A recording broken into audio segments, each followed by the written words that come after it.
রাজধানীতে ডিমে বাড়লেও কমেছে লেয়ার সোনালী মুরগির দাম। স্থিতিশীল রয়েছে সবজির দর। সাপ্তাহিক ছুটির দিনের সকালবেলার বাজার পরিস্থিতির খবর জানাতে কারওয়ান বাজারে আছেন রিপোর্টার শিমুল হোসেন। সরাসরি যাচ্ছি তার কাছে। শিমুল, শুক্রবার সকাল থেকে বাজার ঘুরে দেখা যায় সব থেকে স্বস্তি ফিরে এসেছে সবজির বাজারে। বেশিরভাগ সবজির দামই কমে নেমে এসেছে 50-এর ঘরে। পটল বিক্রি হচ্ছে 50 টাকা কেজিতে, বেগুন বিক্রি হচ্ছে 100 টাকা কেজিতে। বেগুনের দামে একটু বেশি আগুন।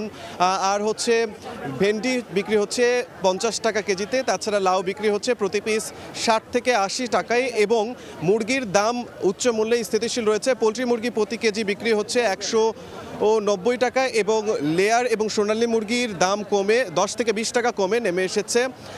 আর হচ্ছে মাছের বাজারও কিছুটা বাড়তির দিকে। তবে সবজির বাজারের বিক্রেতারা বলছেন যে এই রকম পরিস্থিতি যদি আবহাওয়া স্বাভাবিক থাকে তবে আগামী সপ্তাহে সবজির দাম আরও নিচে নেমে আসতে পারেন।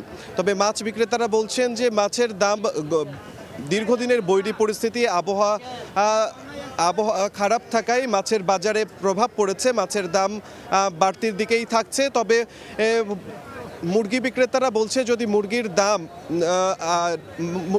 মুরগি বিক্রেতারা বলছে যে মুরগির দামে এই প্রভাবটা কাটতে কিছুদিন সময় লাগতে পারে, যেহেতু দেশে গ্যাস এবং বিদ্যুতের দাম বেশি রয়েছে।